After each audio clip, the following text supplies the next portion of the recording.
नमस्कार दोस्तों, स्वागत है आपके अपने चैनल सच सच ही होता है, जहां हम उन सच्चाइयों को सामने लाते हैं जो हमारे समाज को झकझोरती है। आज हम बात करेंगे एक ऐसे मुद्दे की जो सिर्फ स्कूलों और किताबों तक सीमित नहीं, बल्कि हमारे बच्चों के भविष्य से जुड़ा है। जी हाँ, हम बात कर रहे हैं शिक्षा व्यवस्था की खामियों की। क्या हम अपने बच्चों को वो शिक्षा दे पा रहे हैं जो उन्हें 21वीं सदी में कामयाब बनाए? आइए इस सच को एक एक परत खोल कर समझते हैं। ये कहानी है अनन्या की। 14 साल की अनन्या मध्य प्रदेश के एक छोटे से गांव में रहती है। उनका सपना है डॉक्टर बनना। हर सुबह वो 3 किलोमीटर पैदल चलकर अपने स्कूल जाती है, जहां न तो लैब है, न कंप्यूटर और न ही पर्याप्त टीचर। फिर भी अनन्या की आंखों में उम्मीद है। लेकिन सवाल ये है कि हमारी शिक्षा व्यवस्था अनन्या जैसे बच्चों के सपनों को पंख दे पा रही है? अनन्या की क्लास में 60 बच्चे हैं, लेकिन सिर्फ एक टीचर, किताबें पुरानी हैं और सिलेबस ऐसा कि उसका असली जिंदगी से कोई लेना देना नहीं। अनन्या मेहनत करती है, लेकिन उसे लगता है कि वो अपने सपनों से हर दिन दूर होती जा रही है। और अनन्या अकेली नहीं है। भारत के लाखों बच्चे इस टूटी फूटी शिक्षा व्यवस्था का शिकार हैं। आइए इस सच को और तथ्यों के साथ समझते हैं। पहला सच, annual status of educational report 2023 के मुताबिक ग्रामीण भारत में 5वीं कक्षा के 50% बच्चे दूसरी कक्षा का गणित और पढ़ाई नहीं कर पाते, यानी आधार कमजोर है। दूसरा सच, भारत में 25% स्कूलों में पर्याप्त टीचर नहीं है। सरकारी स्कूलों में एक टीचर को औसतन 40 से 45 बच्चों को पढ़ाना पड़ता है। नतीजा, बच्चों को वो ध्यान नहीं मिलता जो उनकी नींव मजबूत कर सके। तीसरा सच, शिक्षा में असमानता। शहरों के प्राइवेट स्कूलों में बच्चों को लैब, कंप्यूटर और इंग्लिश मीडियम की सुविधाएं मिलती हैं, लेकिन गांवों के सरकारी स्कूलों में बुनियादी सुविधाएं भी नहीं। और सबसे दुखद बात, 14% बच्चे 10वीं से पहले स्कूल छोड़ देते हैं, क्योंकि उनके परिवार को लगता है कि ये शिक्षा उनके भविष्य को नहीं बदल सकती। ये आंकड़े सिर्फ नंबर नहीं, बल्कि उन लाखों अनन्याओं के टूटते सपनों की कहानी है। लेकिन ये समस्या आज की नहीं। आइए थोड़ा पीछे चलकर देखते हैं कि ये सब शुरू कहां से हुआ। भारत की शिक्षा व्यवस्था का इतिहास पुराना है। ब्रिटिश काल में शिक्षा का मकसद सिर्फ क्लर्क तैयार करना था। आज़ादी के बाद हमने शिक्षा को सबके लिए सुलभ बनाने की कोशिश की, लेकिन सिस्टम में सुधार की गति धीमी रही।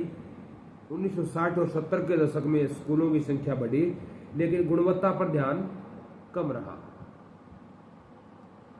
21वीं सदी में टेक्नोलॉजी ने दुनिया बदल दी है। कोडिंग, डेटा साइंस और आर्टिफिशियल इंटेलिजेंस जैसी स्किल्स की डिमांड बढ़ी, लेकिन हमारी शिक्षा व्यवस्था अभी भी रटने और इम्तिहानों पर टिकी है। क्या हम अपने बच्चों को भविष्य के लिए तैयार कर पा रहे हैं? इसी विषय को जानने के लिए हमने बात की डॉक्टर राधा शर्मा से, जो शिक्षा सुधार पर काम करती है। उनका कहना कि हमारी प्राथमिकताएं गलत हैं। हमारी शिक्षा व्यवस्था बच्चों को नौकरी के लिए तैयार नहीं करती, बल्कि डिग्री के लिए तैयार करती है। हमें क्रिएटिविटी, प्रॉब्लम सॉल्विंग और प्रैक्टिकल स्किल्स पर जोर देना होगा, और सबसे जरूरी, टीचर्स को बेहतर ट्रेनिंग और सम्मान देना होगा। डॉक्टर राधा की बात सही है, लेकिन सिर्फ सिस्टम को दोष देना काफी नहीं है। आइए देखते हैं कि ये सिस्टम कहाँ कमज़ोर पड़ रहा है। पहली कमज़ोरी, टीचर की कमी और ट्रेनिंग। भारत में लाखों टीचर की वैकेंसी खाली पड़ी है और जो टीचर हैं उन्हें आधुनिक शिक्षण तकनीकों की ट्रेनिंग नहीं दी जाती। बच्चे रटने तक सीमित रह जाते हैं। दूसरी कमजोरी है पुराना सिलेबस। हमारा सिलेबस बच्चों को 21वीं सदी की स्किल्स जैसे डिजिटल लिटरेसी, क्रिएटिव थिंकिंग या फाइनेंशियल मैनेजमेंट नहीं सिखाता और गांव में तो इंटरनेट और कंप्यूटर तक नहीं है। फिर हमने बात की सामाजिक कार्यकर्ता राजेश वर्मा से, जो गांव में शिक्षा सुधार पर काम करते हैं। उनका कहना कि समाज को भी जागना होगा। शिक्षा सिर्फ सरकार की जिम्मेदारी नहीं, हमें समुदाय को साथ लाना होगा। माता पिता को समझाना होगा कि बच्चों को सिर्फ डिग्री नहीं, स्किल्स चाहिए और गांव में डिजिटल शिक्षा को बढ़ावा देना होगा। राजेश जी की बातें हमें सोचने पर मजबूर करती है, लेकिन क्या इसका मतलब ये है कि अनन्या जैसे बच्चों को सिर्फ सिस्टम पर निर्भर रहना चाहिए? आइए वापस अनन्या की कहानी पर चलते हैं। अनन्या ने हार नहीं मानी।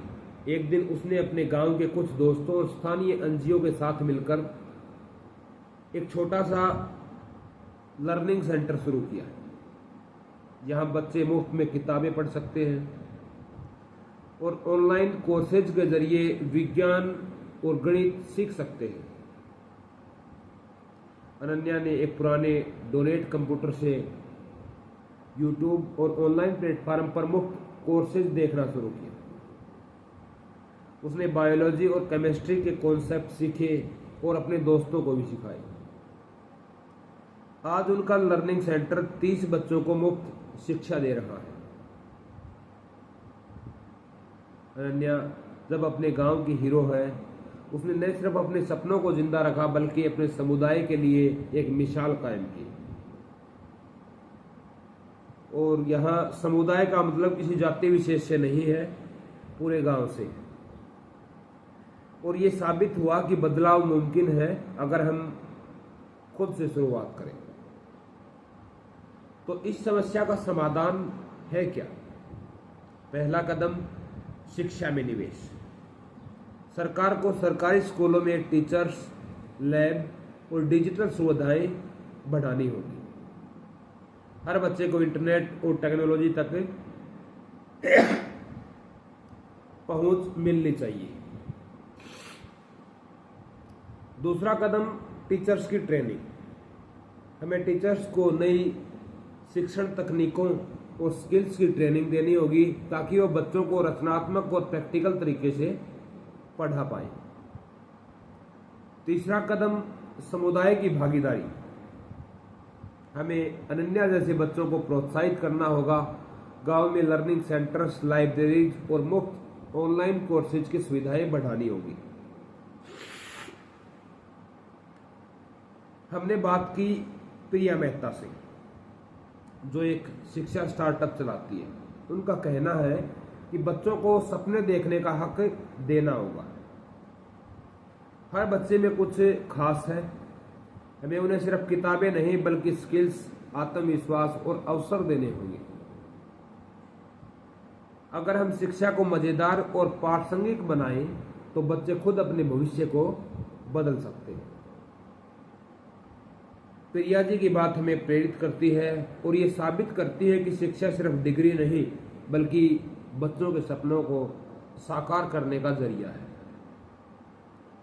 तो दोस्तों, ये था वो सच जो हम आपके लिए लाए। शिक्षा व्यवस्था की खामियां सिर्फ एक समस्या नहीं बल्कि एक चुनौती है जिसे हम मिलकर जीत सकते हैं। अनन्या ने अपने गांव में बदलाव की शुरुआत की और आज वो अपने समुदाय की प्रेरणा है। लेकिन ये कहानी सिर्फ अनन्या की नहीं, हर उस बच्चे की है जो अपने सपनों के लिए लड़ रहा है। आप इस विषय में क्या कर सकते हैं? अपने आसपास के बच्चों को प्रोत्साहित करें, उन्हें किताबें, कोर्सेज और मेंटरशिप दें। स्थानीय स्कूलों या एनजीओ के साथ जुड़ें और शिक्षा सुधार में योगदान दें। माता पिता को जागरूक करें कि शिक्षा सिर्फ डिग्री नहीं, स्किल्स भी है। माता पिता को जागरूक करें और सबसे जरूरी, खुद पर, अपने बच्चों पर भरोसा रखें। हमारा देश तभी आगे बढ़ेगा जब हमारा हर बच्चा अपने सपनों को सच करेगा। अनन्या ने एक कदम उठाया, अब आपकी बारी है। अगर ये सच आपको प्रेरित करता है तो इसे लाइक करें, शेयर करें और अपने दोस्तों तक पहुंचाएं। कमेंट में बताएं आप शिक्षा व्यवस्था को बेहतर बनाने के लिए क्या कर सकते हैं, या अगली बार कौन सा सच जानना चाहते हैं, शायद जलवायु परिवर्तन का सच। तब तक के लिए सच के साथ बने रहिए, क्योंकि सच सच ही होता है। धन्यवाद।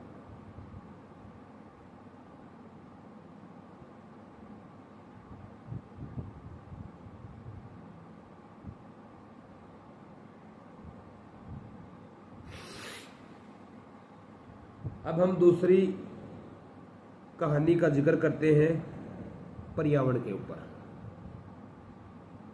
नमस्ते दोस्तों, स्वागत है आपके अपने चैनल सच सच ही होता है, जो हमारे आज और कल को प्रभावित करती है।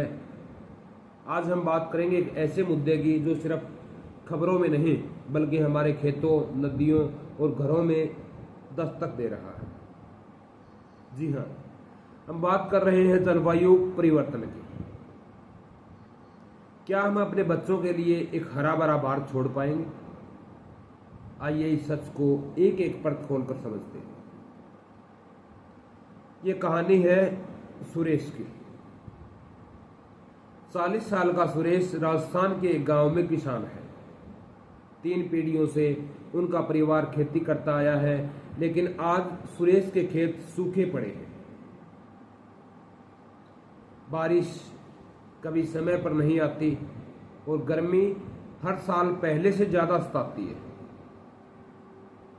सुरेश का सवाल है, क्या मेरे बच्चों का भविष्य भी इन सूखे खेतों की तरह बंजर होगा?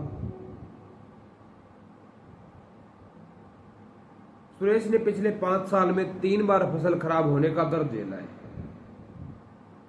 पानी की कमी और अनियमित बारिश ने उसके जिंदगी को और मुश्किल कर दिया।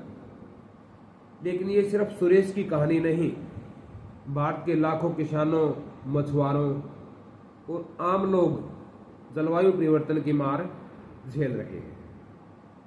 सवाल ये है, ये सब हो क्यों रहा है?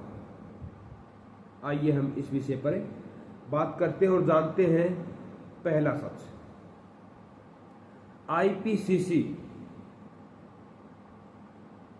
Inter governmental panel on climate change की 2024 की रिपोर्ट के मुताबिक भारत में औसत तापमान पिछले 50 साल में 1.2 डिग्री सेल्सियस बढ़ चुका है। इसका असर गर्मी की लहरें, अनियमित मानसून और समुद्र का बढ़ता सतर। दूसरा सच है, भारत में हर साल 50 लाख हेक्टेयर फसल जलवायु परिवर्तन की वजह से बर्बाद होती है। इससे न सिर्फ किसानों को नुकसान होता है बल्कि खाद्य सुरक्षा भी खतरे में पड़ रही है। तीसरा और सबसे चिंताजनक सच, भारत के तटीय शहर जैसे मुंबई, चेन्नई और कोलकाता 2050 तक समुद्र के बढ़ते सतर की चपेट में आ सकते हैं और हिमालय के ग्लेशियर, जो हमारी नदियों का स्रोत है, तेजी से पिघल रहे हैं। अगर यही हाल रहा तो पानी और खेती का संकट और गहरा होगा। ये आंकड़े सिर्फ नंबर नहीं है बल्कि उन लाखों सुरेशों की जिंदगियों का सच है। लेकिन ये संकट अचानक नहीं आया। आइए थोड़ा पीछे चलकर देखते हैं कि ये कब शुरू हुआ और कैसे हुआ। जलवायु परिवर्तन की शुरुआत 18वीं सदी की औद्योगिक क्रांति से हुई, जब कोयले और तेल का इस्तेमाल बढ़ा। कारखानों, गाड़ियों और बिजली ने दुनिया को तो बदला, लेकिन कार्बन डाइऑक्साइड जैसे ग्रीन हाउस गैसों को भी हवा में छोड़ा। भारत में 1990 के बाद आर्थिक विकास ने नई ऊंचाइयां छुई, लेकिन इसके बाद भी बढ़ा हमारा कार्बन फुटप्रिंट। जंगल कटे, शहर बने और प्रदूषण बढ़ा। आज भारत दुनिया का तीसरा सबसे बड़ा कार्बन उत्सर्जन देश है। हालांकि प्रति व्यक्ति उत्सर्जन अभी भी विकसित देशों से कम है। फिर हमने बात की डॉक्टर अनीता राव से, जो पर्यावरण वैज्ञानिक है, और उनका कहना है कि जलवायु परिवर्तन की जड़ें हमारी नीतियों और आदतों में है। जलवायु परिवर्तन सिर्फ प्रकृति का मसला नहीं, बल्कि हमारी जीवन शैली का नतीजा है। हमारी निर्भरता जीवाश्म ईंधन पर, जंगलों की कटाई और बेतरतीब शहरीकरण ने इस संकट को बढ़ाया है। इन सभी बातों में एक अच्छी बात भी है कि अभी भी वक्त है, अगर हम अभी कदम उठाएं इसको रोकने के लिए। डॉक्टर अनीता की बात सही है, लेकिन सिर्फ इतिहास जानना काफी नहीं है। आइए देखते हैं कि यह संकट आज हमें कैसे प्रभावित कर रहा है। प्रभावित करने के इन पड़ावों में पहली हमारी कमजोरी है नीतियों का अभाव। भारत ने 2070 तक नेट जीरो का लक्ष्य रखा है, लेकिन जीवाश्म ईंधन पर हमारी निर्भरता अभी भी बहुत ज्यादा है। कोयले से चलने वाले पावर प्लांट और बढ़ते वाहन प्रदूषण को कम करने के लिए और सख्त कदम आज हमें उठाने पड़ेंगे। दूसरी कमजोरी है जंगलों और नदियों की अनदेखी। भारत ने पिछले 50 सालों में 20% जंगल खो दिए और हमारी नदियां प्रदूषण और अतिक्रमण की शिकार हैं। ये सब जलवायु परिवर्तन की ओर गंभीर बनाने का कदम है। फिर हमने बात की सुनील यादव से,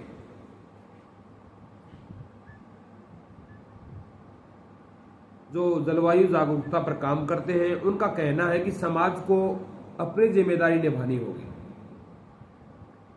जलवायु परिवर्तन सिर्फ सरकार की जिम्मेवारी नहीं, हमें अपनी आदतें बदलनी होगी। कम बिजली खर्च करें, पेड़ लगाएं और स्थानीय स्तर पर जागरूकता बढ़ाएं। हर छोटा कदम मायने रखता है। सुनील जी की बात हमें सोचने पर मजबूर करती है, लेकिन क्या इसका मतलब यह है कि सुरेश जैसे लोग सिर्फ सिस्टम पर निर्भर रहें? आइए वापस सुरेश की कहानी पर चलते हैं। सुरेश ने हार नहीं मानी। उसने अपने गांव के कुछ किसानों के साथ मिलकर एक हरित समूह बनाया। इस समूह में न सिर्फ पेड़ लगाए, बल्कि ड्रिप इरिगेशन और ऑर्गेनिक खेती जैसी तकनीकों को अपनाया।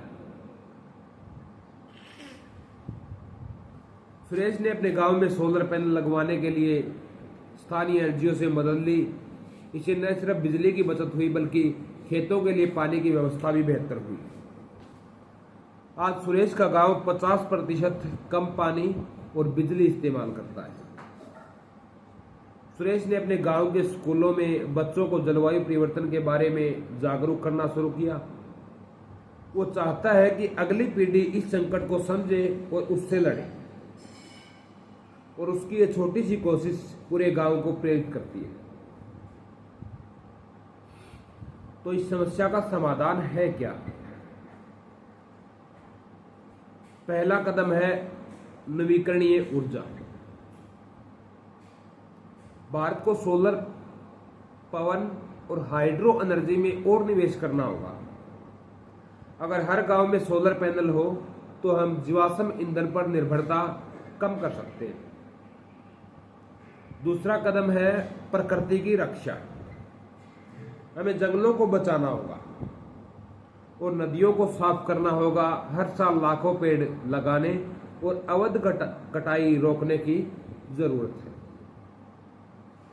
तीसरा और महत्वपूर्ण कदम है जागरूकता और शिक्षा। स्कूलों में जलवायु परिवर्तन को सिलेबस का हिस्सा बनाना होगा। बच्चों को सिखाना होगा कि वो अपनी जिंदगी में छोटे छोटे बदलाव कैसे ला सकते हैं। हमने बात की नेहा शर्मा से, जो एक जलवायु कार्यकर्ता है, और उनका साफ कहना है कि ये लड़ाई हम सब की है। जलवायु परिवर्तन से लड़ने के लिए हमें एकजुट होना होगा। सरकार, इंडस्ट्री और आम लोग सबको साथ आना होगा। और सबसे जरूरी, हमें अपनी आदतें बदलनी होगी। कैसे? कम प्लास्टिक, ज्यादा रिसाइकलिंग और प्रकृति का सम्मान। नेहा जी की बात हमें प्रेरित करती है और ये साबित करती है कि जलवायु परिवर्तन का जवाब सिर्फ नीतियां नहीं बल्कि हमारी इच्छा शक्ति भी है।